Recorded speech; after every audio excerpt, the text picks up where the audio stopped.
வணக்கம். உங்கள் கண் ரவிவர்மன். செரிமான கோளாறு முதல் சர்க்கரை வியாதி வரை நிரந்தரமாக குணமாக்கும் 3 செல்வங்கள். இந்த 3 செல்வங்களை நம்ம கடைப்பிடிச்சாலே போதும், இந்த பிரச்சனையிலிருந்து நிரந்தரமாக மீட்டு வந்துடலாம். ஒரு கேள்வி கேட்கட்டுமா? உணவை நாம் ஏன் சாப்பிட்றோம்? உடலின் தேவைக்கு தானே, நம்ம பசி எடுக்குது தானே. அப்போ உடல் சொல்லுது என்ன? உடல்ல தேவை, அந்த தேவையை சொல்லுது, பசி மூலமா சொல்லுது. அதுக்கு தானே நம்ம சாப்பிட்றோம். இப்போ நமது உடல் நம்மகிட்ட சொல்லுது, ஒரு உணர்த்துது. அது என்னன்னா பசி. அப்போ பசிக்கும் போது நாம சாப்பிட்றோமா, இல்லை நேரம் ஃபிக்ஸ் பண்ணிட்டோம், காலை மதியம் இரவு, அந்த ஃபிக்ஸ் பண்ண கடிகாரத்தின் பிரகாரம் சாப்பிட்றோமா? இந்த 2 கேள்வி தாங்க. இப்படி ஒரு கேள்வி கேட்டால் நம்ம எல்லாருக்கும் கோபம் வரதானே செய்யும்.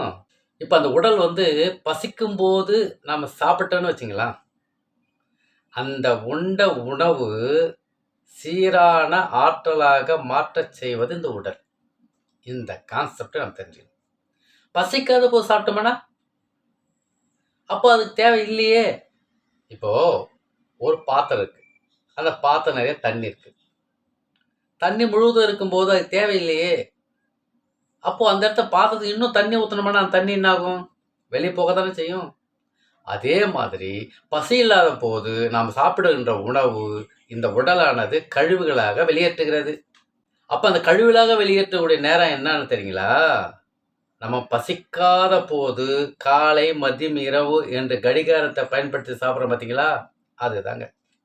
அப்போ கழிவுகளை வெளியேறும் தானே. அப்போ உடலை ஏற்றுக்காது தானே. ஒவ்வொரு நேரமும் நம்ம ஏற்றுக்காத போது சாப்பிடுகின்ற இந்த உணவு உடலில் கழிவுகளாக தேங்குகிறது, கழிவுகளை வெளியேற்றுகிறது. இதுக்கு ஒரு பேர் என்ன தெரியுமா? உடல் அந்த உணவை புறக்கணிக்குதுன்னு சொல்றாங்க. அந்த புறக்கணிப்புக்கு ஒரு பேர் வச்சிடலாமா? அஜீரணம், பசியின்மை, வாந்தி, ஏப்பம், மயக்கம். ஒரு காலகட்டத்தில் அப்படியே அந்த அஜீரணம் சேர்ந்து சேர்ந்து சேர்ந்து சேர்ந்து சர்க்கரை வியாதி, பிபி, இன்னும் கொஞ்சம் அடுத்த காலகட்டத்தில் தோல் வியாதி. இதெல்லாம் அந்த கழிவுகள் வெளியேற்றுகின்ற வேலை. அப்போ அந்த கழிவுகள் தேக்குவது யாரு? நாம தான். இது உடலின் அடிப்படை மொழி. இதை நம்ம தெரிஞ்சுக்கணும். இப்போ இருக்கிற மனிதர்கள் உண்மையிலேயே பெரும்பாலானவர்கள் பசின்றதே தெரியல, டைம் ஃபிக்ஸ் பண்ணிட்டாங்க. பசி உணர்வு அவங்ககிட்ட இல்லை, மறந்து போச்சு பெரும்பாலான. தாகம் அதே மாதிரி தாங்க. 2வது தாகம் எடுக்கும்போது உடம்பு சொல்லும், உடம்பு தண்ணி இல்லை, குறைஞ்சி போச்சு. ஒவ்வொரு செல்களும் சொல்லுது தண்ணி குடி அப்படின்னு சொல்லுது. குடிப்போம். காலையில் எழுந்த உடனே 2 சொம்புகள் தண்ணி குடிக்க வேண்டும் அப்படின்னு சொல்கிறாங்கல்ல. அப்போ குடிச்சு பாரு 2 சொம்பு தண்ணி. அப்போ என்ன உணர்வு வரும்? வாமிட் சிம்டம்ஸ் வருது இல்லை. அப்போ வாமிட் சிம்டம்ஸ் வருதுன்னா அப்போ என்ன சொல்லுது? உடல் வெளியேற்றுன்னு சொல்லுது. அதுதான் கழிவுகள் வெளியேற்றுகிறது. கேட்கும்போது குடிச்சு பாருங்க, ஜீரணம் தானாக நடக்கும். இதுதான் உடலின் மொழி. இது நம்ம புரிஞ்சுக்கணும். 2வது. 3வது என்ன தெரியுங்களா? தூக்கம். யார் ஒருத்தர் இரவு 9லிருந்து 3 வரை தூங்குறார்களோ, நல்ல தூக்கம், ஆழ்ந்த தூக்கம், 9லிருந்து இரவு 3 வரை தூங்கும் பொழுது உடல் கழிவுகள் சீராக வெளியேறும். அந்த உடல் கழிவுகள் சீராக வெளியேறும் பொழுது உடல் ஆற்றல் கேட்கும், வேக்கம் வரும், பசி எடுக்கும், ஜீரணம் சீராக நடக்கும். ஜீரணம் சீராக நடந்தால் உடல் கழிவுகள் சீராக வெளியேறும். இந்த உடல் கழிவுகள் சீராக வெளியேற்றுவது கல்லீரல். கல்லீரலானது தன்னைத்தானே வேலை செய்வதற்கு இரவு தூங்கணும். 1லிருந்து 3 வரை இரவு நல்லா தூங்குறாங்களோ, ஆழ்ந்து தூங்குறாங்களோ, அவங்களுக்கு உடல் கழிவுகள் சீராக வெளியேறும். ஹார்ட் அட்டாக் வரவே வராது. இதுதான் அந்த உடல் இயக்கம் சொல்லுகின்ற தாரக மந்திரம். ஒன்று சொல்கிறோம் பாருங்க, பசிக்கும் போது உணவை மறுத்தால், பசிக்கும் போது யார் ஒருத்தர் உணவை மறுக்கிறாங்களோ பசி நம்மை புறக்கணிக்கும். பசி என்ற உணர்வு இல்லாமல் போய்விடும். அப்போ அஜீரணம் பெயர் வச்சிடலாம். அதே மாதிரி தாகம் இருக்கும்போது நீரை அருந்தாமல் யார் இருக்காங்களோ அது தாகம் நம்ம புறக்கணிக்கும். தாகம் என்ற உணர்வு நம்மிடம் இல்லாமல் போய்விடும். இந்த 2 கான்செப்ட் மட்டும் தெரிஞ்சுட்டா போதும். இந்த தாகமும் இந்த பசின்ற உணர்வும் நம்மகிட்ட தொடர்ந்து அந்த உணர்வு இல்லைன்னு வச்சுங்களா. ஏன்னா பசிக்காத போது சாப்பிட்டோம்ல, தாகம் இல்லாம போது தண்ணி குடிச்சோம்ல, அப்போ பசியை மறந்துட்டோம், தாகத்தை மறந்துட்டோம். அது என்னன்னு தெரியல நமக்கு. அப்படி அது தொடர்ந்து இருக்கும் பொழுது அங்கெல்லாம் ஒரு சின்ன பிரச்சனை வருது. இந்த தொடர் தான் கடைசி நிலை சர்க்கரை, சுகர். எந்த உணவு நீ சாப்பிட்றியோ அந்த உணவு செரித்து ஜீரணமாக வேண்டும்.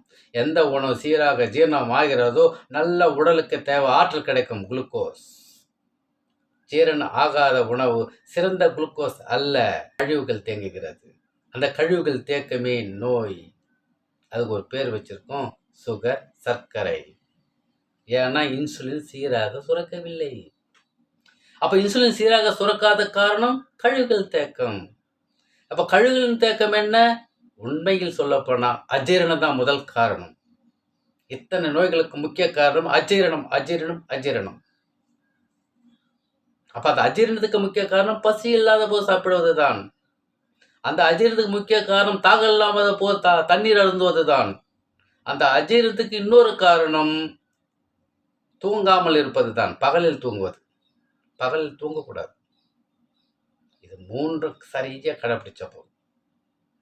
இப்பொழுது கூட கடைப்பிடிக்கணும். இப்ப இன்றிலிருந்து கடைப்பிடிச்சா போதும். அத்தனை உறுப்புகளும் செயல் துவங்கிடும்.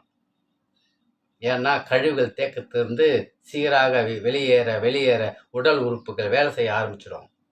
அப்போ இன்சுலின் சீராக சுரக்கம் தானே, அப்போ சுகர் கண்ட்ரோலுக்கு வந்துடும் தானே. எந்த வித ரசாயனமின்றி என் உடல் எனக்கு சொந்த என்ற எண்ணெய் என்கிட்ட இருக்கும்போது வேறு யார் எனக்கு உதவி செய்வாங்க? அப்போ எனக்கே அந்த பொறுப்பு இருக்கும்போது நான் செய்வேன் தானே அப்படின்ற கான்செப்டை நம்ம செஞ்சோம்னா வெற்றி கிடைக்கும். இது உடல் ரகசியம் சொல்லுவாங்க. இதுதான் உடல் வெற்றியின் ரகசியம். இந்த உடலின் இன்சுலின் குறைவதற்கு ஒரே காரணம் ஜீரணம், ஜீரணம், ஜீரணம். இன்சுலின் சீராக சுரப்பதற்கு ஜீரணம் சீராக இருக்க வேண்டும். இன்சுலின் சீரற்று இருக்குமே ஆனால் அஜீரண கோளாறு இருக்கிறது என்று பொருள். சரியான ஜீரணம் ஆவதற்கு 3 செல்வங்கள் ஆகிய பசித்த பின் புசி, பசிக்காத போல் புசியாதே, எக்காரத்தை கொண்டு. தாகத்தில் நீர் அருந்து, தாகம் எடுக்காமல் நீர் அருந்தாதே. 2வது, பகலில் தூங்காதே, இரவில் தூங்கு. 3வது, இது 3 சீராக செய்தோமானால் செரிமான கோளாறு முதல் சர்க்கரை நோய் வரை நிரந்தரமாக குணமாகலாம். உடல் நலமாகும், உடல் ஆரோக்கியமாகும். இந்த உடலை மீண்டும் மீட்டெடுப்போம், மீட்டெடுக்க முடியும். நம் நலம் நம் கையில். அன்புடன் உங்கள் ரவிவர்மன்.